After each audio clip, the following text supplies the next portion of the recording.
Hey, Randall here with HuntersFix.com. I'm doing a gear review today on the Bushnell Trophy Cam. This camera here is a couple years old. It's one that I've used a lot. It's my most reliable camera that I have. I use other brands as well, but today I'm just going to do the review on the Bushnell. This camera here, it's got a color viewer inside. I don't know if you can see that, but the screen right here, it's a color viewer. So when you go to check your camera, it has a viewer here, so you can basically look at your SD card and see the pictures or the video or whatever you've got on it. I honestly wouldn't waste the money to get the color viewer on a camera like this. It's just too small. You can't really see the picture.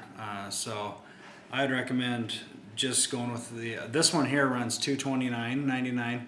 I would get this next step down, which is $199.99, and the only difference is it does not have the color viewer.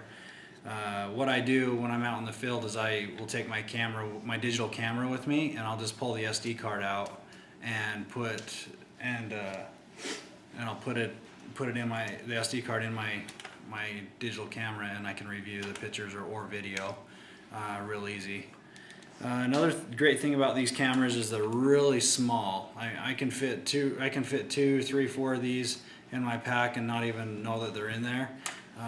Some of the other brands that I use, they're bigger, a little bulkier.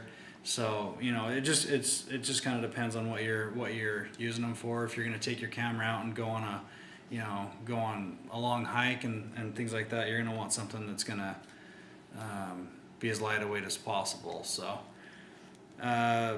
this camera here, it is an older model. It's like I said, it's been a couple years. It's a couple years old. So it's a 5 megapixel camera. It also does do video. It doesn't do sound with the video, but it does do video. There's a newer one than this one. That's the 8 megapixel, I believe, and it does video, and I believe that one does sound. I'm not 100% sure on that one. And then there's one more that is the Bushnell Trophy Cam HD that they just came out with this year. That one is supposed to do really good night video and night pictures.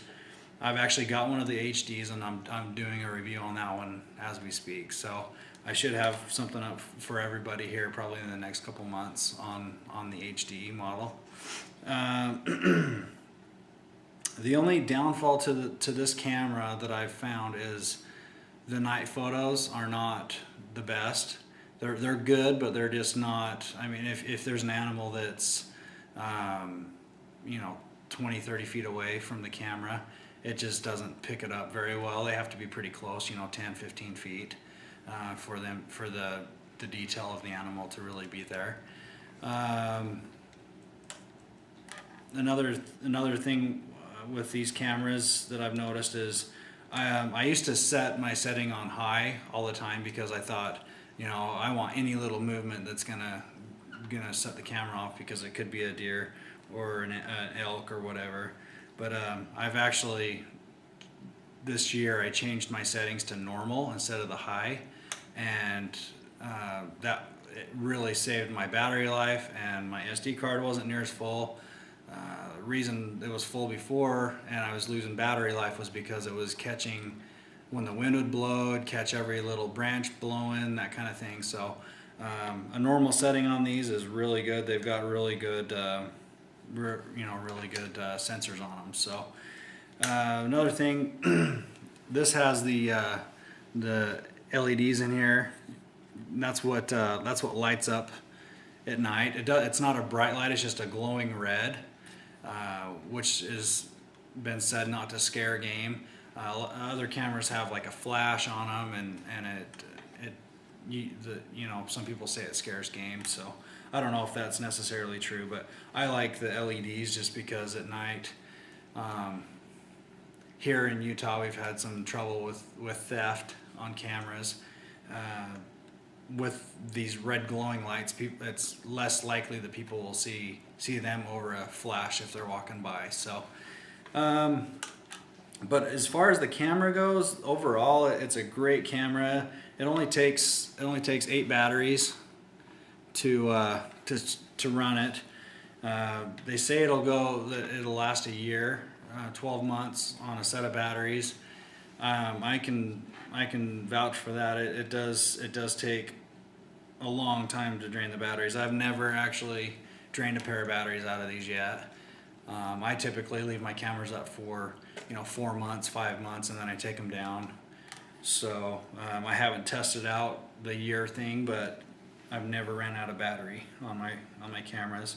Another thing with this model is it only takes up to a 2 gig SD card, which is the 2 gig SD cards nowadays are getting harder to find. So if you're looking at getting trail cameras, you need to think about stuff like that, because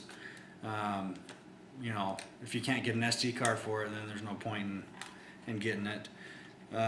Another thing that I found is the Bushnells really work well with the SanDisk SD cards over the PNY or the off-brand SD cards. And then one other thing you want to do is make sure and format the card when you've put it in. I format the card every time I take my camera out, no matter if it's already been formatted once before on this camera. I just do it as a precaution because I have been out before to check my camera after it's been out for a month and haven't had any pictures, and it's because the card wasn't formatted.